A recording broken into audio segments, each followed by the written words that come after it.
कितना ही अभागा मनुष्य हो, सुबह 3 बजे से 6 बजे उठकर ब्रह्म मुहूर्त में कर दो यह काम, जो चाहोगे वह मिलेगा। एक समय की बात है, माता पार्वती ने भगवान शिव से पूछा, स्वामी, मैंने देखा है कि चाहे कितना ही अभागा मनुष्य हो, अगर वह सुबह के समय ब्रह्म मुहूर्त में उठता है तो वह बहुत सुखी रहता है। ऐसा क्यों है? मुझे ब्रह्म मुहूर्त का रहस्य बताइए।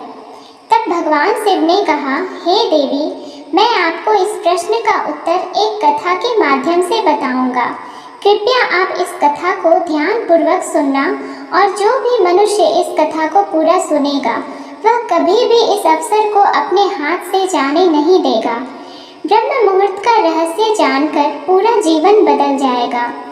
भगवान शिव कथा को सुनाना प्रारंभ करते हैं और माता पार्वती से कहते हैं, बहुत समय पहले की बात है, काशी में दीनू नाम का एक लड़का रहता था। वह लड़का बहुत ही अच्छा था, लेकिन एक गलत आदत थी, वह देर तक सोता रहता था। सुबह उसे जगाने के लिए घर वाले कई प्रयास करते थे, परंतु वह रोजाना सुबह देर तक उठता था। वह लड़का कभी भी 9 बजे से पहले नहीं उठता था। जब वह बालक था तब परिवार वालों ने सोचा कि जब यह बड़ा हो जाएगा तो इसकी आदत में सुधार हो जाएगी, परंतु वह लड़का जैसे जैसे बड़ा होता गया उसकी यह आदत और भी ज़्यादा गहरी होती चली गई। दुनिया इधर से उधर हो सकती थी, लेकिन वह लड़का कभी भी जल्दी नहीं उठ पाता था। उसके पिता उसकी इस आदत से बहुत ज़्यादा परेशान रहने लगा था। उस लड़के को ढेरों नकारात्मक शक्तियों ने घेर लिया था। वह सभी को पलट कर जवाब देता था और दिन भर उदास रहता था। इसका असर उसके स्वास्थ्य पर भी पड़ रहा था। जब उस लड़के को यह पता लगा कि उसके सारे मित्र सफलता को प्राप्त कर चुके हैं, तब वह और भी ज़्यादा चिंतित हो गया और ईश्वर को कोसने लगा। वह बार बार यही कहता था कि मेरी किस्मत ही खराब है, परंतु उसके पिता अच्छी तरह से जानते थे कि उस लड़के के असफल होने के पीछे क्या कारण है। भगवान शिव ने कहा, हे देवी, फिर एक दिन की बात है, उसके पिता को किसी सन्यासी के बारे में पता चला। उसने तुरंत अपने बेटे की समस्या को लेकर उस सन्यासी के पास जाने का निर्णय लिया। सन्यासी को बेटे की आदतों के बारे में बताया और सन्यासी ने कहा कि कल आप अपने बेटे को इस आश्रम में आने को कहिए। फिर उस लड़के का पिता अपने घर की ओर चला गया।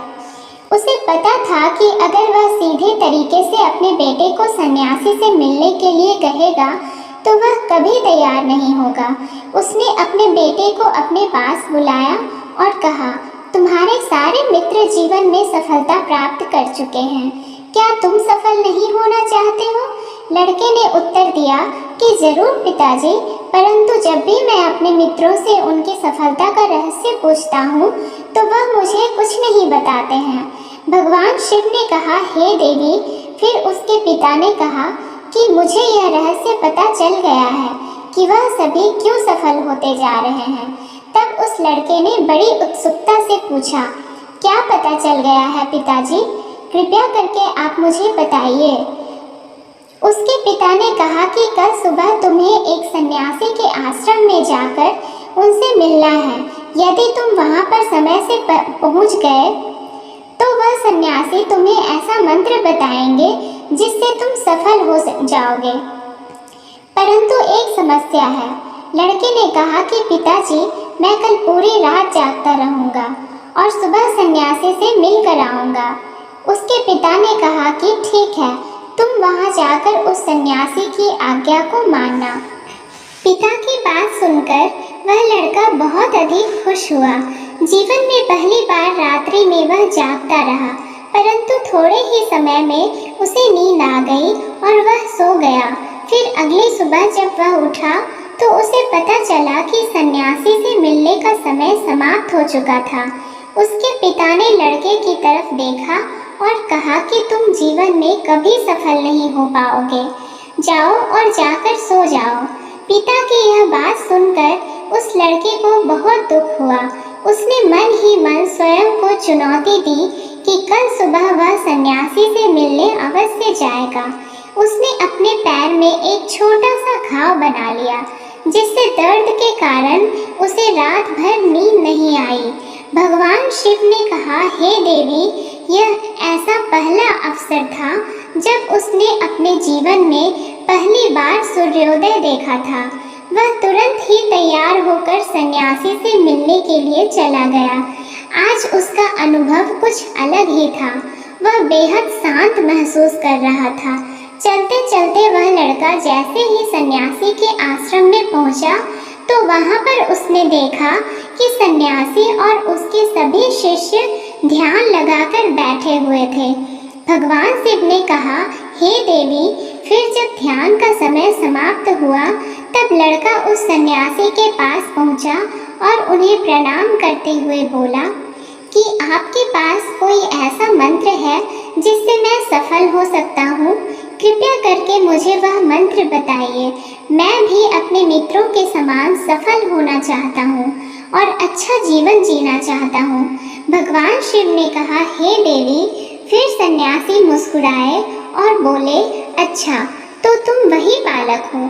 तुम्हारे पिताजी मुझसे मिलने आए थे और उन्होंने तुम्हारे विषय में मुझे सब कुछ बता दिया था। मैं तुम्हें वह मंत्र अवश्य बता देता, परंतु अब लड़के ने जैसे ही परंतु शब्द सुना तो लड़का घबरा गया। उसने पूछा, परंतु क्या गुरुदेव? तब सन्यासी बोला, मैं तुम्हें वह मंत्र बताऊंगा, परंतु अगले 21 दिनों तक तुम्हें मेरी आज्ञा माननी होगी। मैं तुम्हें वह मंत्र 21 दिनों के बाद बताऊंगा। तब तक मैं तुमसे जो भी कार्य कहूँगा तुम्हें वह करना होगा। यदि तुम असफल हुए या कार्य के बीच में तुम्हारा संकल्प टूट गया तो उस मंत्र का असर नहीं होगा। दृढ़ निश्चय के साथ उस लड़के ने कहा कि मुझे आपकी सारी आज्ञा स्वीकार है। मैं अगले 21 दिनों के लिए आपका दास हूँ। आप जो भी कहेंगे मैं वही कार्य करूँगा। मुझे केवल और केवल उस मंत्र के बारे में जानना है। भगवान शिव ने कहा, हे देवी। फिर सन्यासी ने उस लड़के से कहा कि ठीक है, कल से तुम्हारा कार्य शुरू होगा। तुम इसी आश्रम में निवास करोगे। वह लड़का आश्रम में निवास करने के लिए तैयार हो गया। सन्यासी ने कहा कि यहाँ रहते हुए तुम्हें ब्रह्म मुहूर्त में उठना होगा और दूसरे शिष्यों की तरह ध्यान और तप करना होगा। साथ ही आश्रम के कार्यों में भी सहायता करनी होगी। ध्यान रहे, यह संकल्प टूटना नहीं चाहिए। भगवान शिव ने कहा, हे देवी। अब लड़का सन्यासी की बात से सहमत हो गया और अगले दिन से उसके कार्य के दिन की शुरुआत थी। इस बार उसने दृढ़ निश्चय किया, परंतु 1 सप्ताह बीतने के पश्चात ही उसका संकल्प टूट गया और वह 8वें दिन देर तक सोता रहा। जब वह नींद से जागा तो उसने कहा कि मुझसे कितनी बड़ी भूल हो गई है। वह रोते हुए सन्यासी के पास पहुंचा और कहने लगा कि हे गुरुदेव, मेरा संकल्प टूट गया। अब मैं जीवन में कभी सफल नहीं हो पाऊंगा। सन्यासी ने उसे समझाते हुए कहा कि एक बार फिर से शुरुआत करो, फिर से संकल्प करो। फिर लड़के ने सन्यासी से पूछा कि सुबह उठना इतना आवश्यक क्यों होता है और यहाँ पर सभी लोग इतनी जल्दी क्यों उठ जाते हैं। भगवान शिव ने कहा, हे देवी। तब सन्यासी ने लड़के को समझाते हुए कहा कि सुबह यानी ब्रह्म मुहूर्त में उठने के पीछे बहुत बड़ा विज्ञान छुपा हुआ है। लड़के ने कहा कि कृपया मुझे वह विज्ञान बताने की कृपा करें। सन्यासी ने कहा कि रात्रि को 4 पहर में बांटा गया है। पहला रुद्र काल, जिसका समय शाम 6 बजे से लेकर 9 बजे तक होता है। दूसरा राक्षस काल, जिसका समय रात्रि 9 बजे से 12 बजे तक होता है। तीसरा गंधर्व काल, जिसका समय रात्रि 12 बजे से 3 तक होता है। और सबसे अंत में जो पहर आता है उसे मनोहर काल कहते हैं। इस समय को ब्रह्म मुहूर्त या अमृत बेला के नाम से भी जाना जाता है। इसका समय भोर 3 बजे से सुबह 6 बजे तक होता है। यह वह समय होता है जब पूरे संसार की नकारात्मक शक्तियाँ निष्क्रिय अवस्था में होती है और सकारात्मक शक्तियाँ सक्रिय होती है। ब्रह्म मुहूर्त अर्थात देव मुहूर्त। ब्रह्म मुहूर्त का अर्थ देवताओं का समय होता है। भगवान शिव ने कहा, हे देवी, वह सन्यासी आगे कहता है, इस समय देवता धरती पर विचरण कर रहे होते हैं और जागृत मनुष्य पर उनका बड़ा ही सकारात्मक प्रभाव पड़ता है।